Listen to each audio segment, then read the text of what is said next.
morning resurgence. Welcome to episode 11. Double ones, baby. We are back again. Always bringing you good products. Always bringing you great stuff and great news. Thank you for joining us today. So, funny story, bro. First of all, this is like Sub-Zero is walking around the Renaissance Center in Detroit. Yeah. It's like I'm in the episode. What was that Mortal Kombat 2 when he used to freeze the ground? Sub-Zero, Frost, the entire Lin Kuei Ninja Clan has made it to Michigan, bro. Please believe it. It's cold out there. It's cold. It's so cold like you walk in the building and be on your clothes. Yeah. You can't shake it. And people in the store just mad, not talking to each other. It's that feeling of I want to get back in the bed cold like that. Oh, before we get started, click like, click subscribe. Y'all know what to do. Right. Please. We appreciate everybody that's tuning in. Appreciate all subscribers. Appreciate the love we get. And also, our phones are back. We had a phone situation. That's neither here nor there. But we're back. 313-312-0398. Thank you for calling in. That is 313. Come on. 312. Come on. 0398. Do not call this man, bro. Bro. Do I have to tell them? Because it's 2026. I think they know. So we ain't got no problems, right? You ain't get no calls? I mean, all right, cool. All right, y'all doing good. 312. 0398. Call us. We have got a lot of good emails, even more crazy ones. We have some other great emails coming in. We got an amazing show today. Oh, man, we do. And so it's only one. So, like, this is my brother. You know what I'm saying? I love this dude right here. But every time he comes by the studio, you know what he doesn't do? He doesn't greet Sriracha. Now, Sriracha sometimes feels away. Because, see, y'all think because he's a small penguin, he doesn't have feelings. But Sriracha does have feelings. And he lives on this couch. So that's like somebody coming to your house and not speaking. So Sriracha would like to know, why aren't you greeting him when you walk in? Do you not notice him? Is he too small? And you think he's not that important? It might be because he's small. Oh, so now it's like height is a size thing. I'm not height shaming. Oh, that's what it is. We're height shaming. But then on top of that though, Sriracha low key disrespectful though. Because low key he was taking shots at me a few minutes ago, man, and I didn't even say nothing to him. Yeah, exactly. Don't give me the mean face, man, because you did it. Sriracha, nobody cared you was a happy feet, bro. Sriracha, you don't have to take this, bro. You don't have to take it. But we're sitting here on his couch, so Sriracha feels away. Sriracha will not be disrespected on the Resurgence show, by the way. I'm going to sit him here next to you. Maybe you guys can start bonding. I mean, you just need to keep it cool, dog. You know what I'm saying? Maybe you guys can bond. We have an amazing guest today. When I tell you, like, so shout out to my brother, Chuck Harris. See, Chuck Fest, now for those that don't know, Chuck Fest was an amazing time. Hey, man. If you missed Chuck Fest, then you just missed it. But we had a time was had. And I met this brother through Chuck during Chuck Fest, and we developed a kinship and a brotherhood. And some would say we even look similar. I'm like, are we possibly related? We might need to do an Ancestry.com. I don't know. You know what I'm saying? We have an amazing, I have been promising you this guest for 2 weeks, but blame whatever this is happening in Michigan with the storm and the snow. It's just cold. And it snows. What you want me to do? Over here. You want me to not let it snow? And I'm the snowman? See how I did that? That's impressive. That's impressive. I wouldn't put that on camera if I was me with it. Okay. See, look, someone says Sriracha. Think you, Kendra. Yes, Sriracha, they think you cute, man. You the man out here, baby. If y'all want to see Sriracha or talk to him, you can also call 313-312-0398. Call Sriracha. He'll take your calls. He's a small penguin, but he can use the phone. Jeez, mama. Get it on. All right. So, like I was saying before I was so rudely interrupted here, we have an amazing guest coming to the show. I met this brother a few years ago. Solid dude, A1. I mean, just always about business. I can always get a positive word from this brother. He is doing some phenomenal things, not only in the city of Detroit, but also across the country. And we have him here today on the Resurgence. And he is going to bring us an amazing episode today. I've been waiting on this show a long time. Man. Because we actually were talking about this months ago trying to get this going. You know what I'm saying? Yeah. Coming to the stage, we have the CEO of For My Brothers with Daughters, none other than Mr. Kenneth Chandler. I want to bring him out to the Resurgence. There he is. There he is. Let's go. Let's go. What up, man? What's happening, man? Join us here. What's up, people? What's up with the people? Everybody on here. Yeah. Everybody on the phones. Everybody on here. On it? Yep. Yeah. What's going on, man? All is love, brother. You see? All is love. He came through. I see he's leaving his watch on his way. I took it. I just seen him. See, he done let me see the watch now. Now I done seen it, bro. Oh! We got people walking in. We got Chuck Key in the building for those that know. Right, Chuck Key just walked into the set. What's good, bro? Look, man. I done seen the watch, my guy. Hey, man. Funny story about it, too. Well, I ain't even going to tell the whole story. I'm going to just say it's a Grammy. Okay. It was a Grammy involved. Okay, get down. Respect. Man, we have been trying to organize this show. Tell them, how long has it been we've been trying to get you on here, bro? It's been a minute, man. Detroit had other plans. Last weekend. As it often does. I couldn't slip and slide in the snow like that, man. That was too much. But we here now. All things in due time. So it's the reason why we're here today. Yeah. And here we are. We're going to make something happen. I was on the phone with him. I'm in Smallville. Shoveling my snow. Drenched in snow. And still, I'm like, Rodney, I don't know, maybe we can still make it happen. It was just, the snow would not stop. Yeah. It was a little too much. Right. And I was going, because I had to get the girls from my house to Southfield, then back down here, then go back out to Southfield to get them, and then back to my house. And I'm in Downriver. Yeah, it's too much, man. No, it's too much. It's too much. Not slipping and sliding like that. It's too much. Downriver is insane. You know, I'm east side, I think everything's far.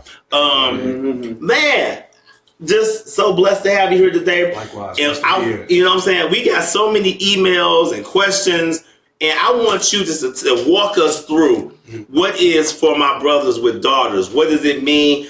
I always thought dudes that have daughters must be living a terrified life because your number one goal is to keep her off the pole. Off the bars. Did you see that, Ryan? Wait, whoa! That's off the cuff, baby. You heard that? Hold on. Did you hear that? You heard them bars? Oh, don't think I still want to write something now. So yeah, man, like walk us through, man. How did it start? What was your inspiration behind just the movement? Absolutely. So if we're going to go there, then I'm going to say it started when I was 18 months old. Ooh. All right. And the reason being is because still at 40 years old, I still never met my father. Jesus. Even to this day. So being with that, I always said it was never going to be a chance that my children would not know who I was. And I vowed to break that, man. I believe that if you don't break generational curses, you pass them. That's true. But you don't break, you pass, you know? So I knew that right then and there, that was something that I just wasn't going, I couldn't tolerate it. Wow. So 18 months old is actually when my father, that I know of, the story that I was given, is that at 18 months, that's when he decided to leave, that he didn't want to be with my mother. So from that point to when I was like 10 years old, it was just my mother and I. And then that's when my stepfather was introduced. And that's a whole nother thing. Right. There was a lot of stuff. And I spoke on it on other interviews, other podcasts about the abuse. But people can only give you what they have, right? That's true.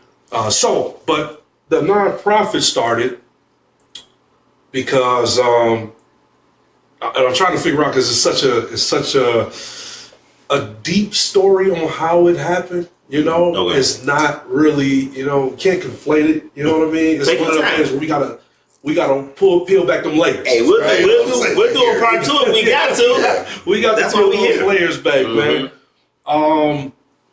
My favorite Nas song, Nas is one of my favorite artists. Come on. And my favorite song of his is Daughters. Right? Okay. Now, Daughters came out on the 2011 album Life is Good. True. All right. So 2016 was when my first daughter was born.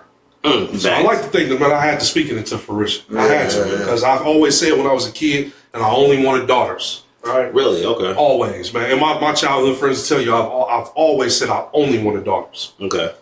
So that album comes out. My daughter was born in 2016. That was the first time I ever had anxiety and a panic attack.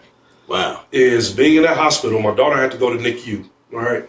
And in Hustle, NICU was separated by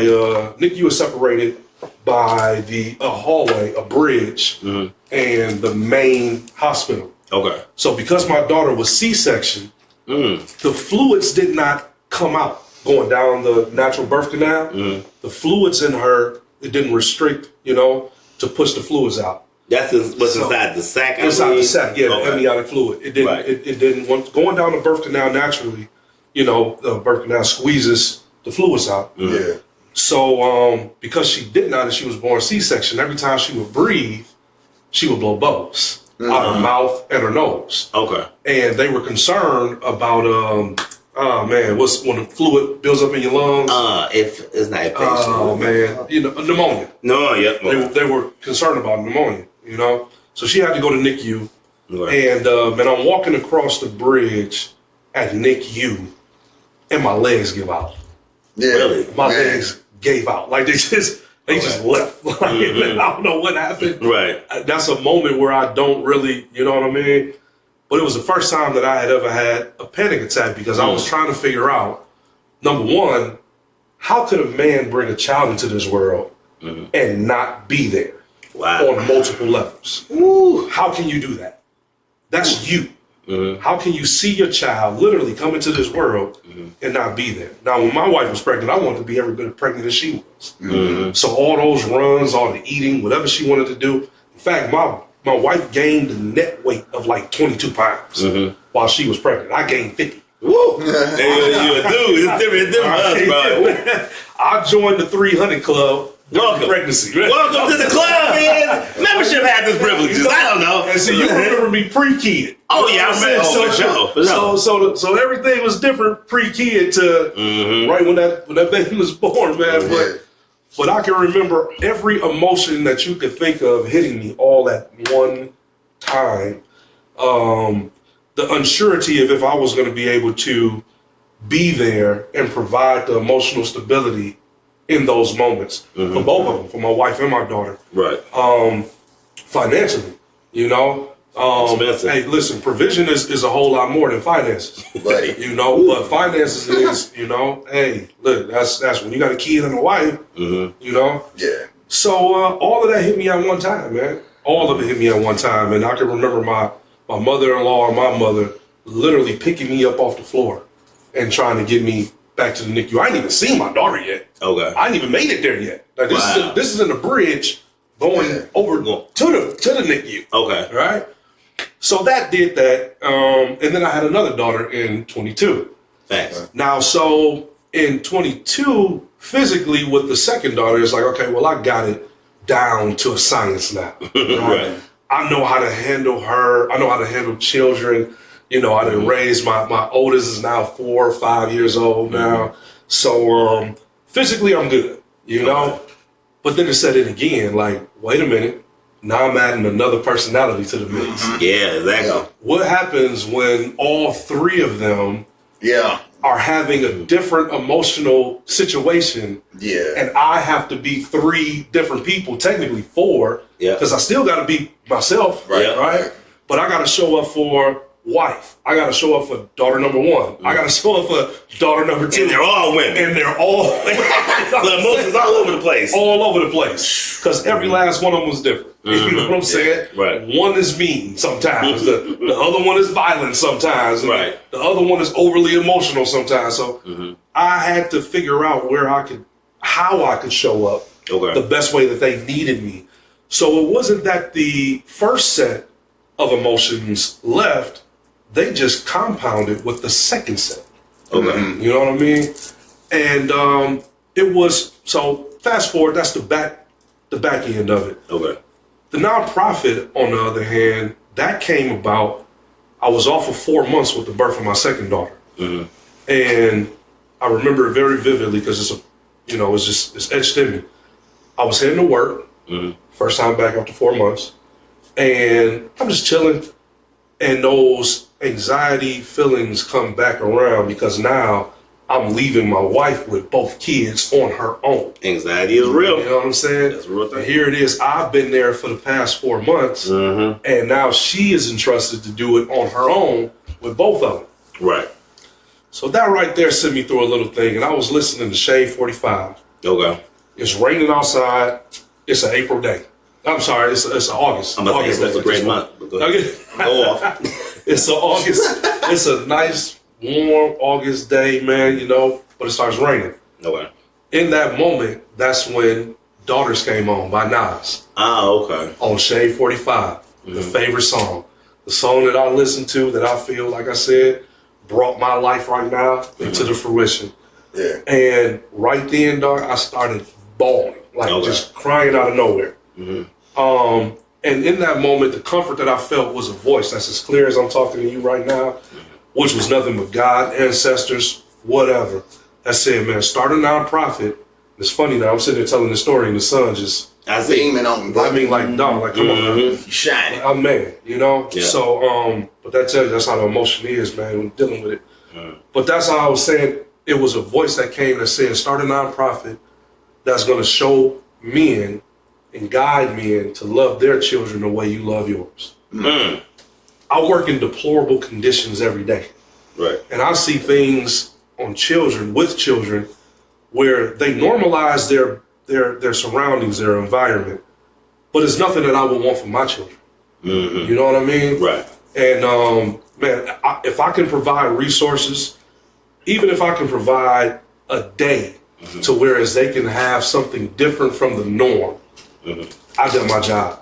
Okay. I've done my job. You know what I mean? So that's where everything came from, man. And like I said, like we were talking, you know, I don't believe that I am this groundbreaking, intelligent, smart guy to be able to come up with that. You know what I mean? That was God given. Yeah. That's not something that I just conjured up. You know what I mean? Nowhere, exactly. Absolutely, man. That right there is absolutely a mission. And the confirmation that I've been getting ever since I rededicated myself to God and been following, you know, and working in alignment and everything, man. The confirmation and the revelations that's been happening, man, it's like, it's nothing. It's nothing. It's nothing, man. All right, I'm gonna make this quick because I know how I do. I'm gonna pull up, man, and I'm gonna, speaking of the sun, because I do charge up from Earth Sun. A lot of people don't. Some people know, some people don't, but I do charge up. I'm gonna get some of that sunlight off you. You Man, listen, I'm one of them brothers that's hot fast. Yeah, bring us a water. I appreciate it. We don't. hot fast anyway. You Right. know what I'm saying? I'll take it though. Can we bring some of that? Bring some of this tone it down. I mean, I am charging up. It's the the white one.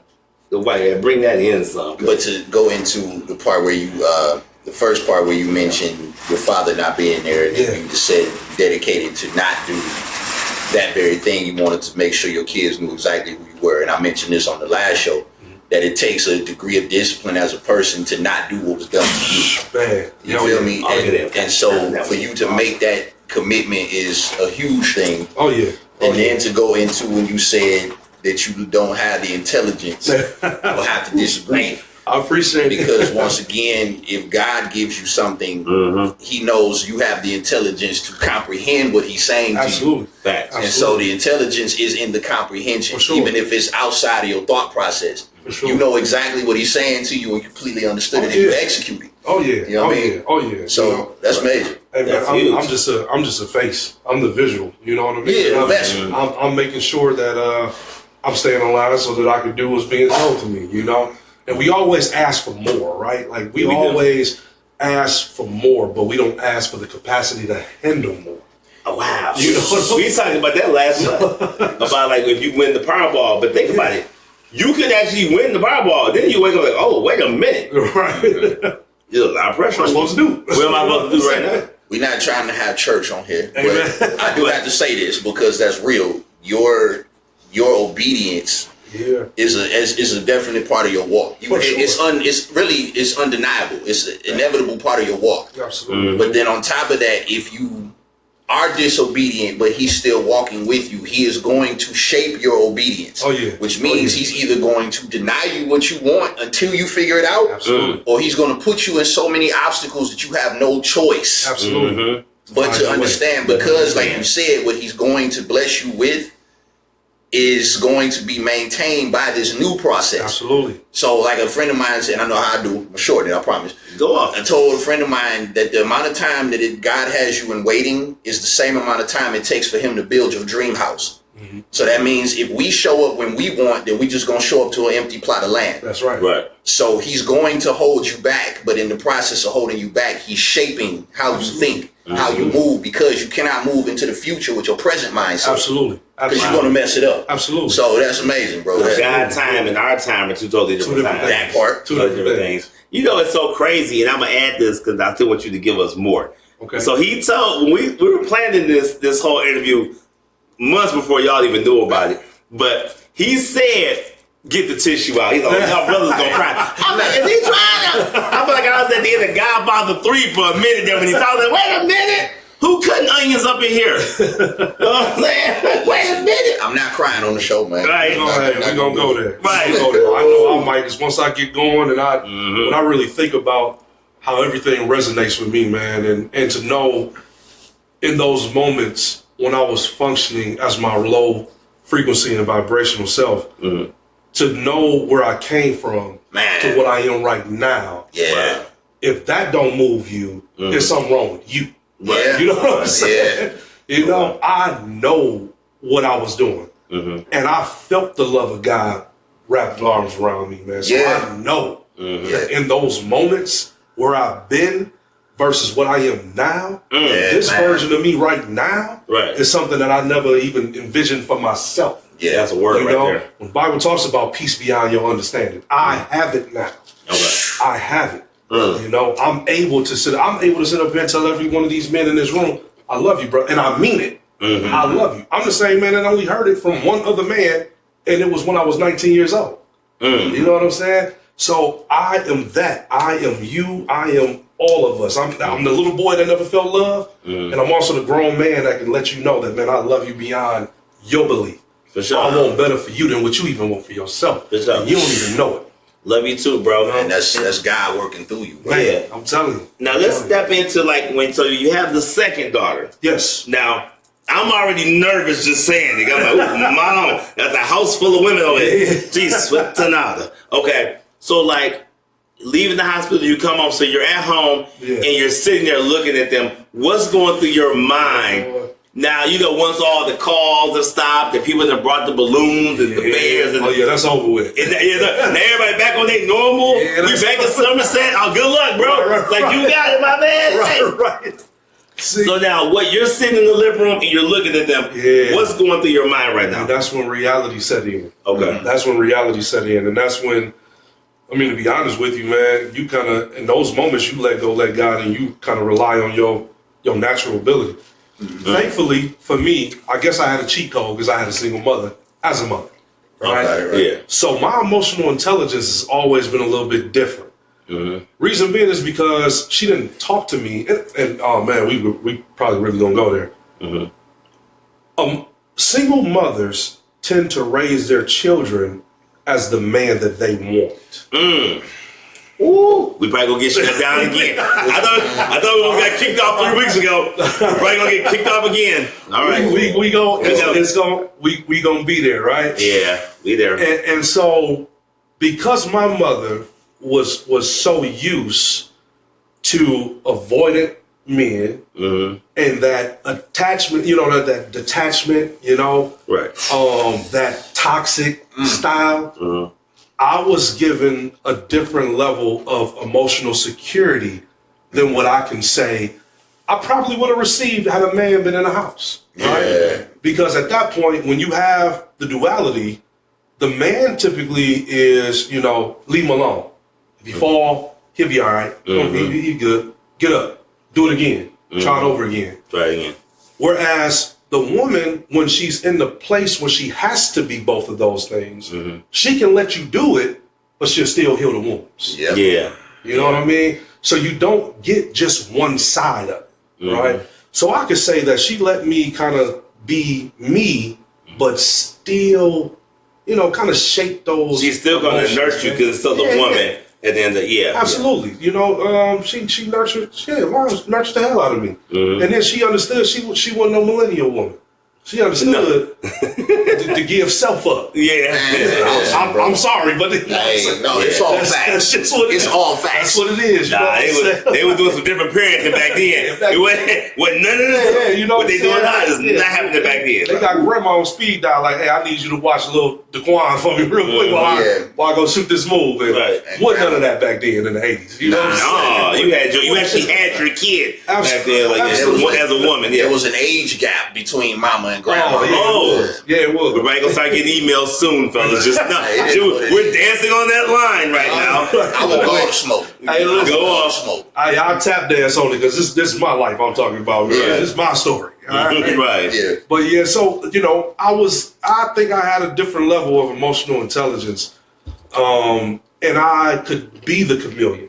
So I'm sitting there and I'm watching them, and again, upon the birth, yes, all those emotions arise when you're trying to figure out if you can do it. Okay.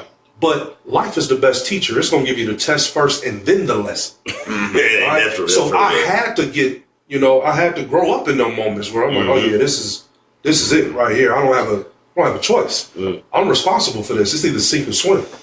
So, He doesn't call the qualified, he qualifies the called. That's it. That's it. So you find yourself in that situation, you in your mind, I'm not prepared for this, I'm not the person for this. He's like, oh no, you are. You are. You are. Otherwise I wouldn't have gave you this mission. Because I know what I put inside of you, so therefore you're going to execute it the right time. A1. Absolutely. And that's huge because like just having you here today, bro, I have so many of my bros and crew members that actually have daughters. Yeah. And whenever they have a daughter, like, man, I got this girl. I don't know. Because you're thinking, I got to keep this girl off the stripper pole.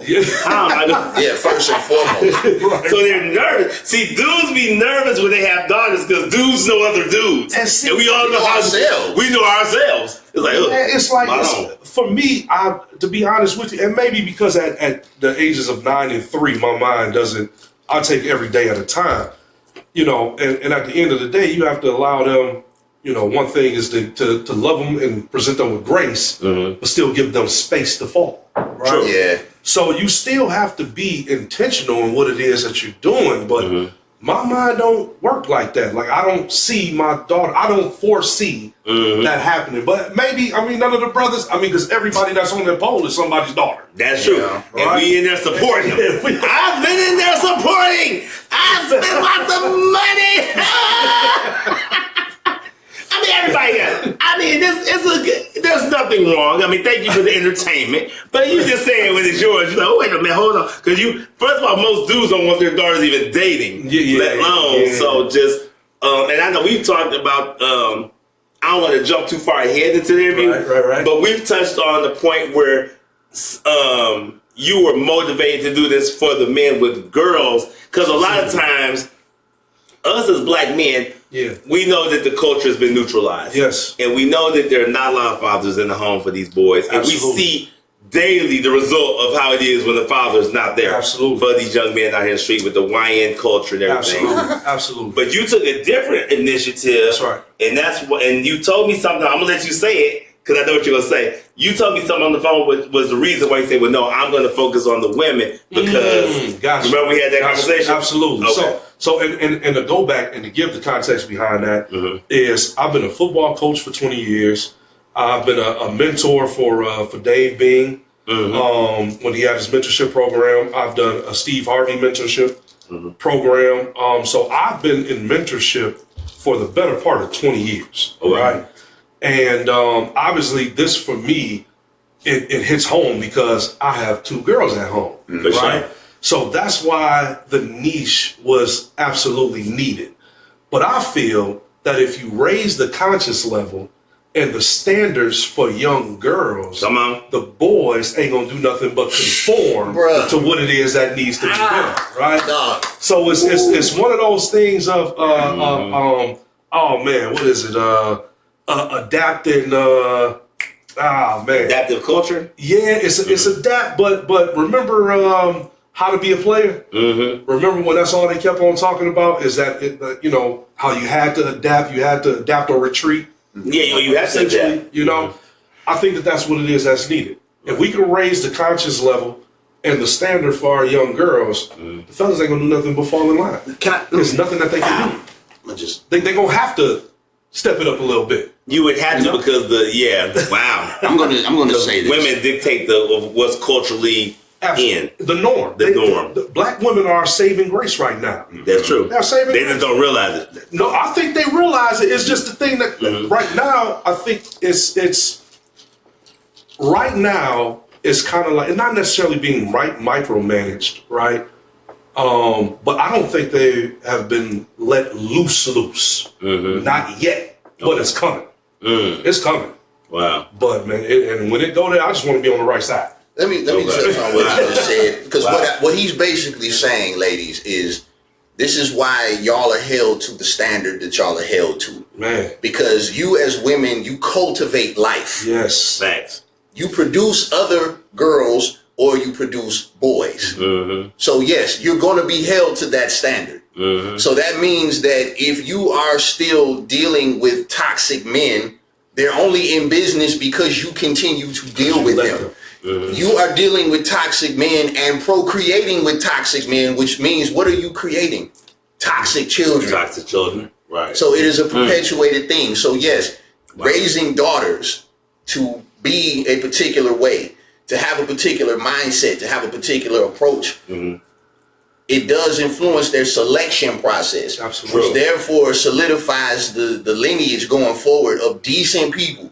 Right. And things moving forward. And I want to ask you this, brother, and I have this theory I always use. I say that when it comes to two-parent homes, the father is the one that instills in a woman what a woman is. The mother is the example physically, and vice versa. The father is the physical example for what a boy is, but the mother instills in that boy what it is that makes him a man. That's why. So do you agree with that? Yin yang.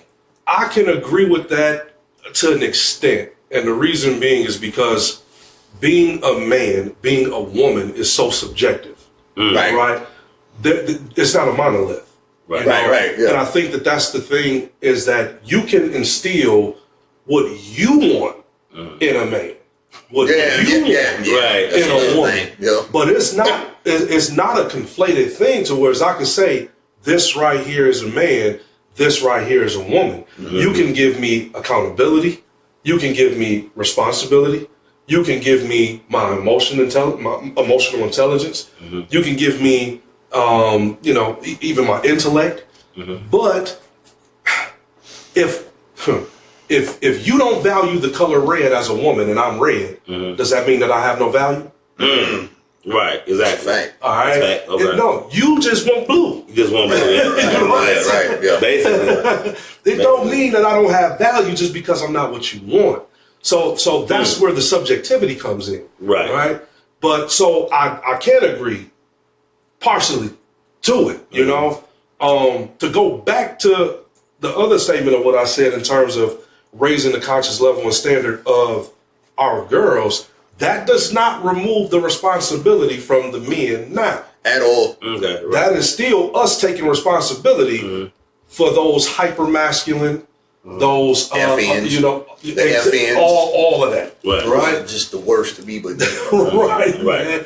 That's us taking responsibility and claiming all of that, and then embracing it and trying to be a filter, if you will. So what are we talking about? So are we basically in a way saying that because woman is the first teacher of man? Right. So are we saying if we raise the consciousness of sisters, it'll automatically raise the consciousness of the boys? Automatic. Which is men. Automatic. Yeah. So, but what does a young man do when he's growing up in a culture where if you're the nice guy, you're going to lose? Now, I know sisters don't want me to say this, but I'm going to say it, please. Y'all don't like nice guys. They don't. So what does a brother do? See, I think it's like a one hand washes the other hand, because we can raise the consciousness, but then you still got that subset who's going to want the YN culture. They're going to. So this. You know what I'm saying? But that's a good point. But that's you just said that's what I'm saying. That's what you were saying. Like the raising. So basically, as a man, we are adamant. We are the anchors of society. Right.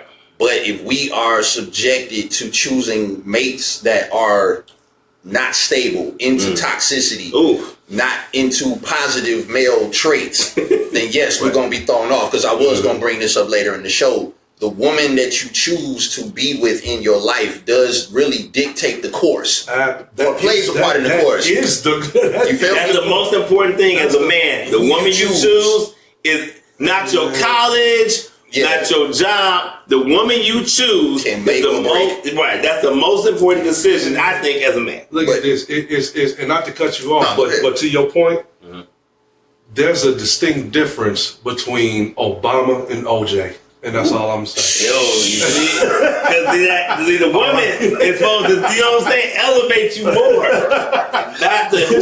It's a distinct huge difference between the two people. OJ Simpson, OJ Simpson at his peak was one of the most prolific athletes, or just figures of our time, of that time. Oh yeah. Can you imagine if he would have had him a Michelle Obama-esque woman? Wow. OJ was unstoppable. And had he had the consciousness to choose. Absolutely. Because he did have, he had somebody there. I don't know what they was like, but he had somebody in his corner before he went this way. With the other one. And led to something else. But you touched on it because you just said that by women not liking nice guys, if you raise a majority of women to set a different standard, toxicity, FNs, this is not the way we should do this. That's right. Men that are stable, providers, this and this. You build this man up. Now we have a different outlook. That will change the course of everything. Because I say this, me and him talk about it all the time. Yeah. The whole and I'm going to look in the camera, ladies, so I want you to hear this. Turn mine this way too. Ladies, the reason why toxic men exist is because you keep employing them. Then they don't know why. Why is he acting? Because you love it. Because you like it. Listen, I love it. And I'm sorry, forgive me, Lord, because I'm going to cuss. Fuck niggas exist. Take your time. Because you keep dating them. They love it. Stop dating fuck niggas. They'll go away. But they love it. There we go. I'm sorry, man. You do your thing. No, listen, here's the thing. Number one, that's where mentorship comes in, right? For that 5th grade boy, for that 10th grade boy, right? The same bottle of water at the airport is at the grocery store. I'm doing the hands. All right. But there's a distinct difference in the price and not the value. Right? Because when you moving around in the airport, you're gonna go to wherever it is you got to go, and you didn't got from the parking lot to Terminal A to Gate 76. You all right with buying that $15 bottle of water? I don't even look. I just swipe in the airport.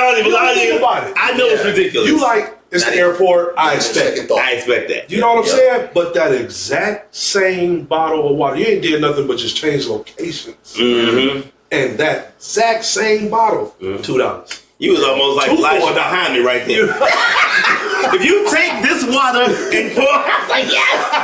That's real, man. They're gonna kill us on the emails. We got emails from the West Coast coming in. We got to read some of these. It's all good. I'm built for it. It's all out of love too, man. It's all out of love. It's a passion thing for me, man. I am set on providing a future and a legacy for my children. Right. And at the end of the day, I mean, life has to move forward. So I need for them to find a man. You know what I mean? Right. At a certain point, I might have to give them away to somebody. Because I need to know that they're going to be taken care of when I transition. But that instruction from you is going to dictate the types of men, and their relationship with you is also going to basically set the tone for the type of men that they choose. Absolutely. So yeah, that's major, bro. That's what I do. Let me ask this: so the nonprofit itself, and I have a lot of dudes with daughters, and they, we talk about different things, and how can they get in touch with you? Can you give the people what resources you have? Because brothers need a lot of help with that. Yeah, for sure. So that's actually what it's all about. Is to help the under-resourced, right, and the undervalued, essentially. Now, I personally don't. I provide the resource. What you do with it, that's up to you. Okay. So I work with other nonprofits. Forgotten Harvest, get down. Yeah, Farm, Mr. Willie Bell and Farm, there's other nonprofits that I work with to give you the resources. Now, what my nonprofit does specifically, at least is where we're at right now, is I create daddy-daughter days. Nice. All right? And that's what we do. That's my monthly thing, is I alleviate the excuse of you saying, I don't know what to do. Okay. You don't have to worry about that.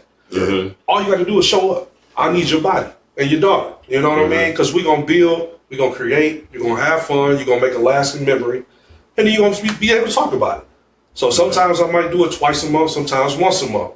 Last year now, in December, I did a daddy-daughter scavenger hunt with the Detroit Historic Museum. Okay. So, they use strength building exercises. They use intellect exercises, context clues. Things where they have to work together to grow together, and you're going to come out successful, Okay.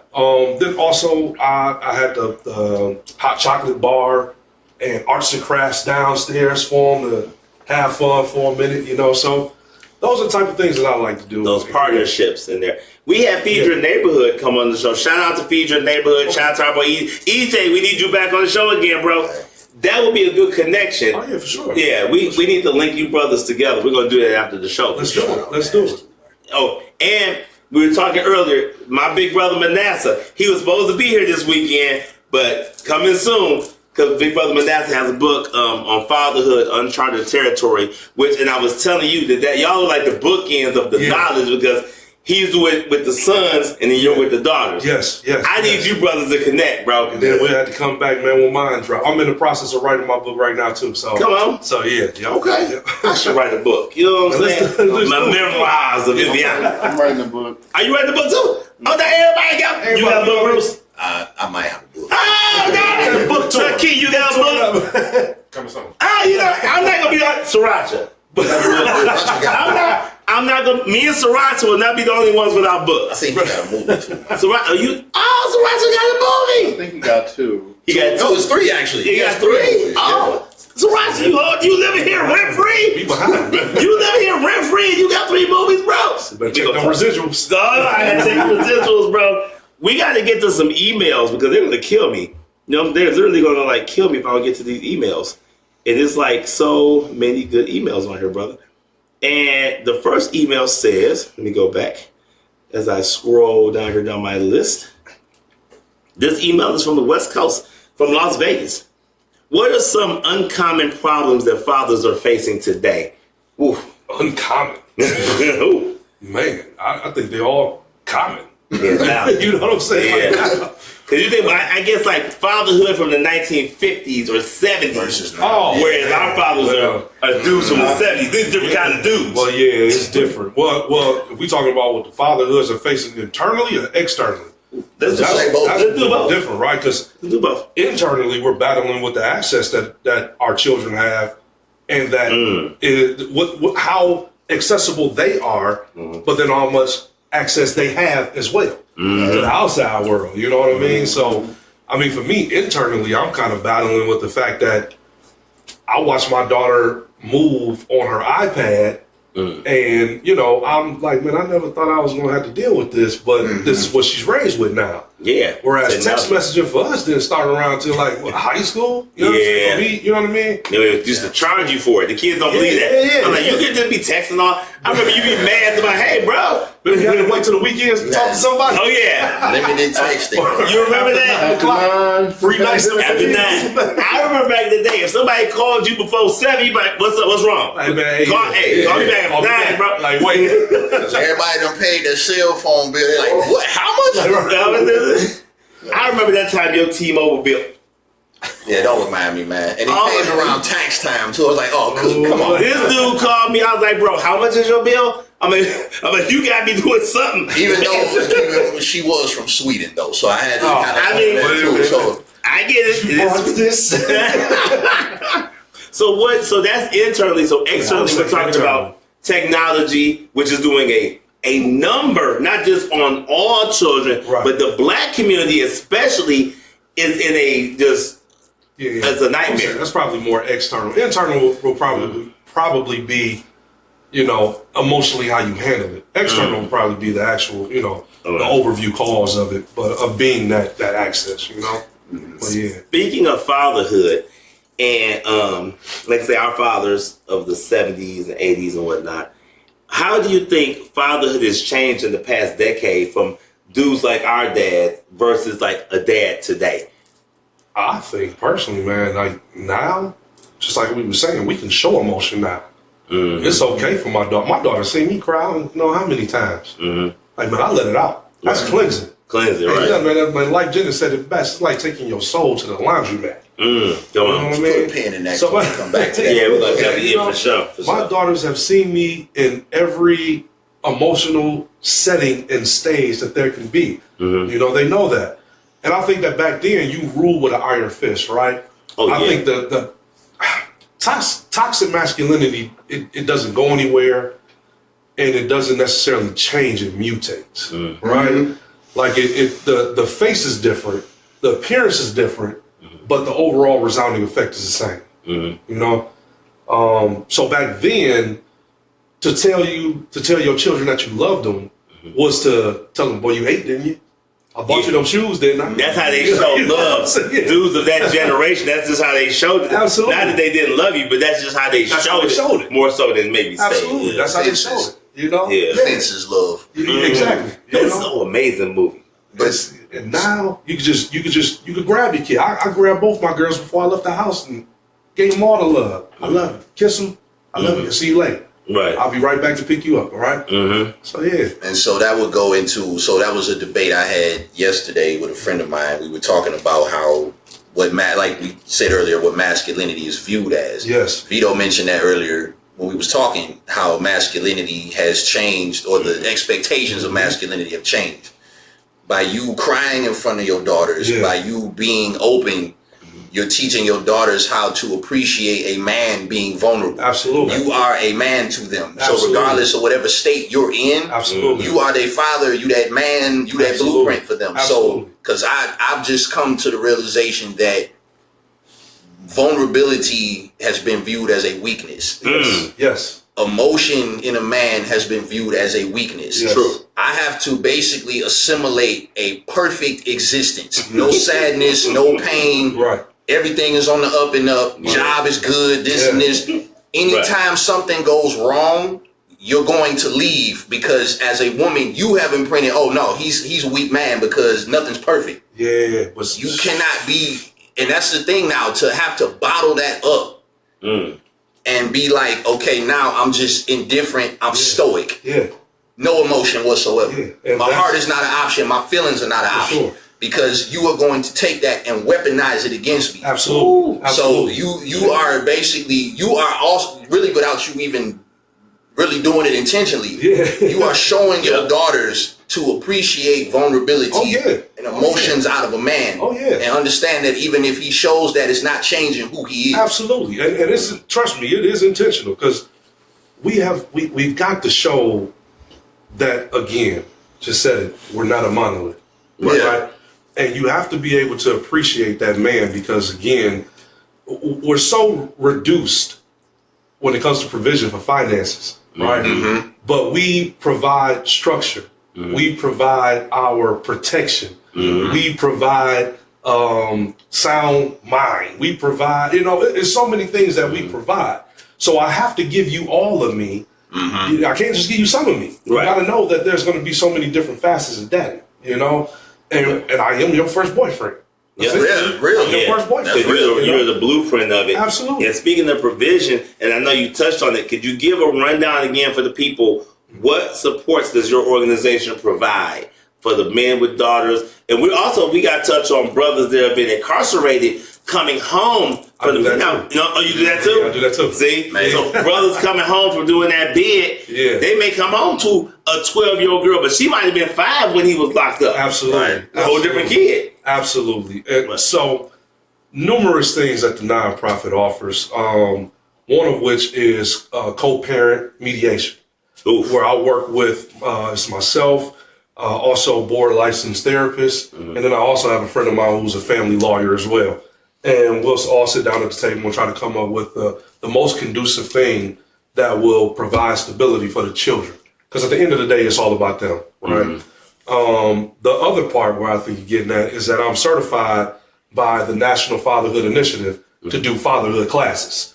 So I go in courts. So during like divorce proceedings, the wife or judge could just mandate and say, hey, all right, if you want your child for X amount of time, you want to look for split custody or whatever, you need to take fatherhood classes. Well, that's me, where I come in. Okay. Prisons as well. The brothers that's doing transitions, going to the prisons, and I do fatherhood classes as well. It's actually, the program is called Inside Out, right, from the NFI, National Fatherhood Initiative. So yeah, that's basically, that's deep. That's some of the stuff. Also, I'm a official marriage officiant too. So I offer that through the nonprofit as well, where I'm legally certified to preside over your marriage and sign. We got that in common, bro. I can do a little bit of marriage license. You know what I'm saying? So, that's what's up, man. Yeah. And also, man, I want to be, this guy, man. Y'all didn't know that? No. Oh, y'all thought I just played the NFL. Because you know about the NFL. So I know about that part. Yeah, you know that. The barbershop and the cattle ranch. Yeah. And the lawyer was last. He's also an attorney at law. And I'm also doing taxes. If you need your taxes done, holla at me. That's another show. $7,500 off the rip. Off the rip. You getting $7,500, man.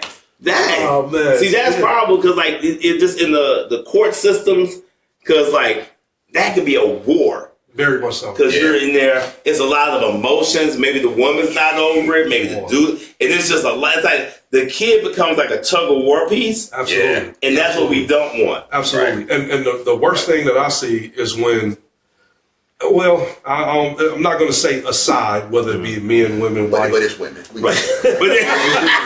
Now, we know it's women. We're getting an email soon. But go ahead. The worst thing happens when they weaponize the children and they put the children in the middle of it, and they start to spit their narrative to try to skew the mind of the children, to feel like they either were the reason, right? Or whether or not they need the children to side more with their narrative, right? Yeah, and that's when things really get ugly. Which is, hey. I guess it's when those motherhood classes come. One thing they might need that. To touch on what he just said about the emotional element and what you just said, one thing that my mother said to me is she said that despite whatever issues me and your father had, I'm going to let you decide how that narrative goes. And luckily it was neither, me and my dad, I love my dad to death, but it's just that,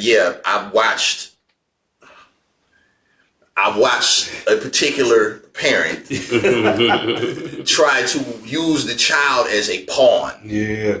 And you are trying to validate yourself and your ego and your feelings, but you are completely damaging this child psychologically. Yeah. Because if he's a boy, what you're teaching him is to be nothing like his father, which in his mind don't be anything like a man. So it means I have to emulate you and your personality. Hence the zestiness that y'all complain about all the time. Because you are your father. You kind of create that, ladies. I'm just saying. That's that detachment, man. That's created right there. Has to be that's mind blowing. Yeah. You come home to this man who you emulate, who you look up to. And you have your mother telling you, "Don't be this guy." You're a piece of this person. Be somebody else. Yeah, be somebody else. But in the black community, especially if your father's not there, you're going to emulate what's on the TV. Yeah. That's why 90s hip hop was so big, because 90s hip hop really influenced a lot of us culturally, like what idea of manhood is. So your NWAs, because it was male driven. It was at that time. I don't know what it is now, but at that time it was super male driven. So you want to be easy. Oh yeah, you're gonna be that, and then also some of the things that we were talking about earlier too is the fact you're gonna be so far influenced by your friend group. Your friend group is gonna have an imprint on you like you never would have thought before. Huge, And I can say that for me, I thank God, and it's not to say anything about, that particular set of friends, but I don't know what I would be doing and where I would be if, my second set of friends group didn't come in. The first set of friends group when I was a kid, man, I kind of like where the gang culture introduction came from. And that was very short-lived for me, but, in that moment, it was very real. But that's always the element with us because we're a tribal people. Absolutely. Yeah, gangs ain't nothing but a tribe. The churches and sororities ain't nothing but a tribe. Absolutely. We're tribal. It is. Absolutely. Absolutely. Yeah. That's just the way we're hardwired. That's how that's when we come from Africa. That's our thing. Oh yeah, man. So, I thank God that second group came in because it was that group where I saw the love of a father.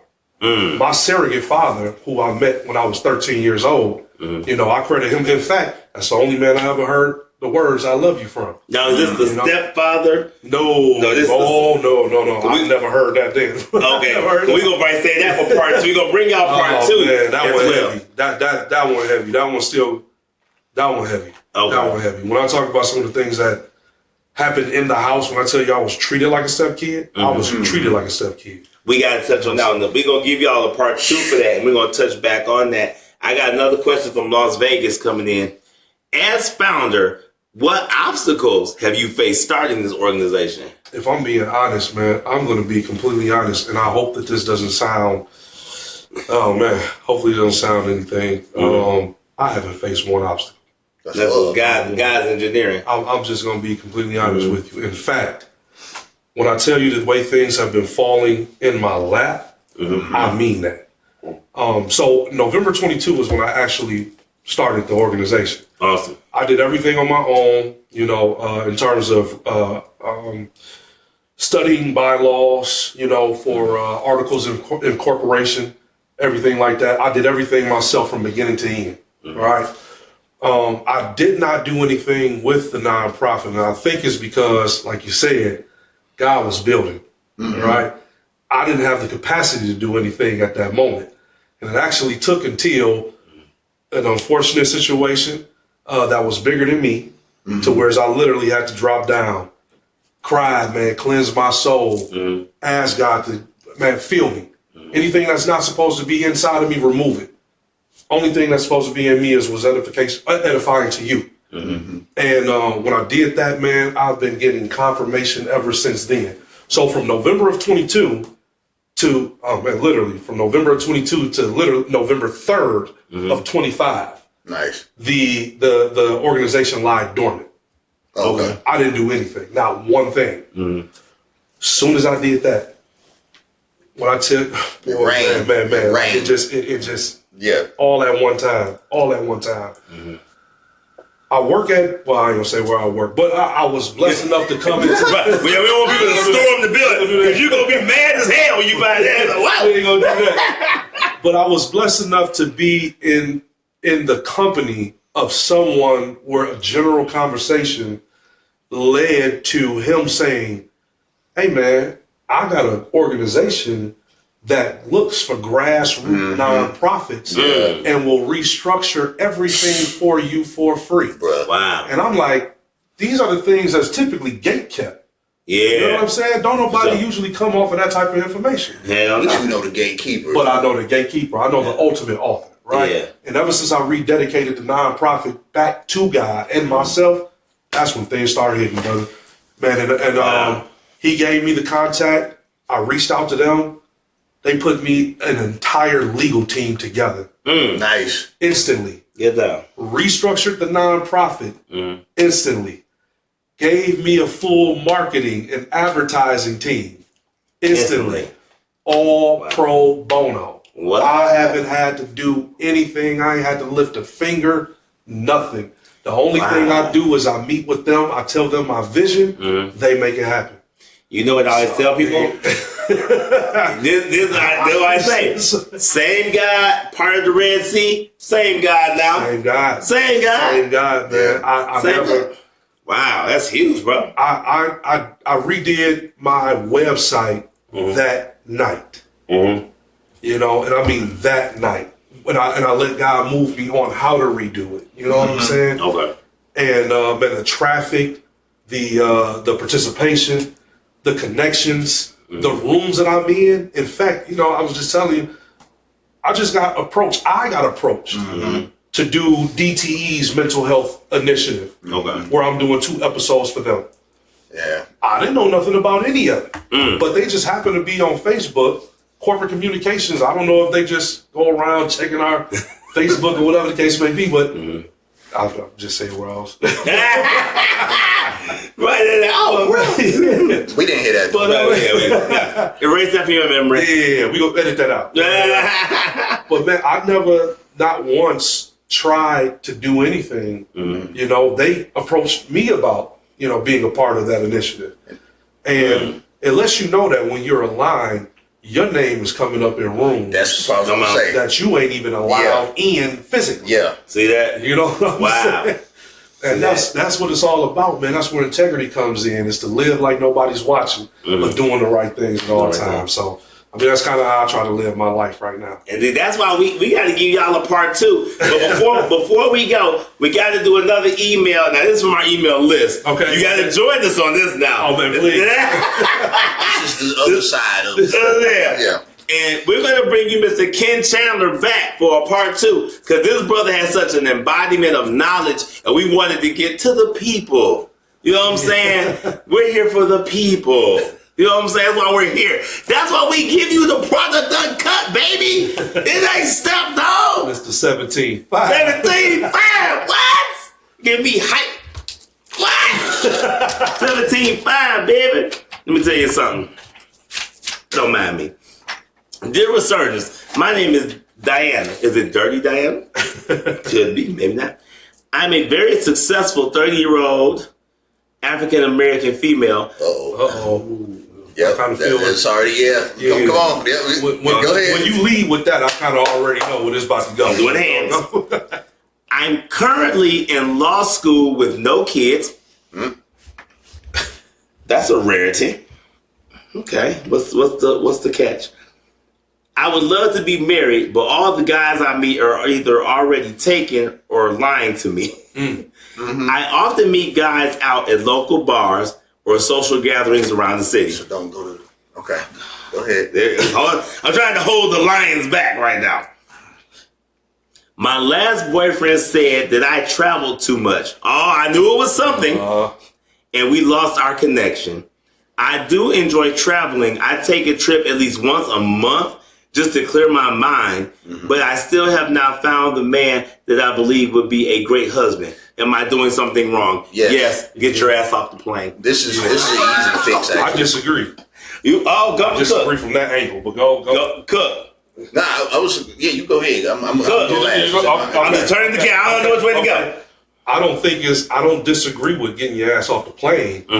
I agree with getting your ass out of the bar. No, I agree with you. The bar is not the... Yeah. Oh, man, not at all. No. I think that, in fact, I mean, personally, I feel like you might meet your man on a plane. Yeah. You know what I'm saying? You could. You could meet somebody that has that exact same passion as you to travel. Ain't nothing wrong with that. Right. You know what I mean? I don't think that the traveling is the issue. But the bar. But the bar is an issue. Yeah. Not only that, to introduce yourself as, you know, successful, you built it up. I wonder, do you lead with that? Definitely. You know, and it's just a question. I don't want to be presumptuous, but you know, do you lead with that? You know what I mean? Is that your identity? And if that is your identity, how much of that do you exude? Oof. So watch this. She said she's successful. Yes. To which the thing that women don't understand, men, we don't care. Listen, what we like about it, what we like about it is that you have goals and you have accomplishments, but it does not hold the weight to us that it does to you. Right. Because for us, we are just looking at you physically. You look attractive. What is your mindset? That's it. So now this is the part that you need to address. You said that you take trips every month to clear your mind. Of what? Every month. Because what it sounds like is you are taking these trips and vacations for fun, but you are actually running from something. You're running from something. I take trips to clear my mind, but my mind is not so clouded that I can't enjoy the trip or be focusing on some drama back home. When I'm on vacation, I'm on vacation. When we went to New Orleans and we were trapped there for 3 days. Because I'm not gonna say whose fault it was. I'm not gonna say whose fault it was. We missed 3 flights trying to get back. But you know, that's what my daddy from New Orleans. It was the energy down there. Different. We missed 3 flights, bro. No, really. It was scary, actually. Like, it's a lot of spiritual energy in New Orleans. Oh, yeah. And I can pick up on energy good. Like, we're not going to leave. Y'all not going to let us go. But like, you know whose fault it really was, bro? You got your brother, do you? You know whose fault it really was? Every time, I'm turning the camera. Every time we were on Bourbon Street, who was the man saying, we're staying here forever. We're never leaving. I said it one time. And I said, I. That absinthe got him. Did we drink absinthe? Whatever he said. You gotta go to absinthe house. Whatever he said on Bourbon house. We went everywhere. We went to. It's on the corner. It's almost at the end of. We probably did go there. We did a lot better. You know what? I said it one time. No, and I said I'm not coming home. I didn't say them. I said I. Every time he said something on Bourbon Street, one time. we missed the flight. So then I'm like, oh, everything he said, I'm gonna be a millionaire. I'm screaming on Bourbon Street. I'm gonna be a millionaire. We missed 3 flights. It was listen. Vegas and New Orleans will do that. They trap you. And here's a weird thing. I'm a sneakerhead, love sneakers. Yeah. I have never in my life ever raffled out of state. I raffled out of state and won a pair of J's. Oh yeah, you have to do it. The Wizard 3s. Won those in New Orleans. I was like, this is crazy. The city gives you things. It does. But when it's time to go, they're like, nah, bro. You gotta stay with us, man. Yeah. But what is the energy? Going back to the topics, we gotta get on part 2. Yep. I really wonder what it is that she is trying to escape with all of these vacations. I don't need a vacation every month. I know a chick that takes one like every 2 weeks. I know guys that take trips every month. Every month. Well, let me say, if we gonna go there, I'm gonna go a step further, because if that's the case, that's telling me what type of personality you have. It sounded to me like you said you're running from something. You're an escapist. So not only now are you that, but you turning a blind eye to therapy. Oh, all right. Because to me, people confuse therapeutic activities and therapy. Preach, bro. Okay. Yeah. Therapeutic activities are not therapy. Nope. Did y'all hear that? Let me. Therapeutic activities. Look at that one. Is that one? Yeah, look at Therapeutic activities are not therapy.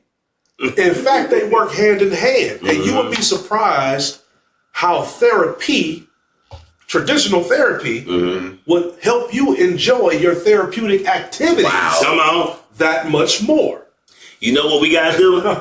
We gotta come back, y'all. We're gonna bring y'all part 2. I want to thank you guys for tuning into Resurgence, episode 11. We want to thank our amazing guest, brother Ken Chandler, dropping all the knowledge. I want to shout out the crew, shout out to the Outlaw crew, shout out to the GLC crew. What up, though? Holla at us on the Resurgence, please. Click like, click subscribe.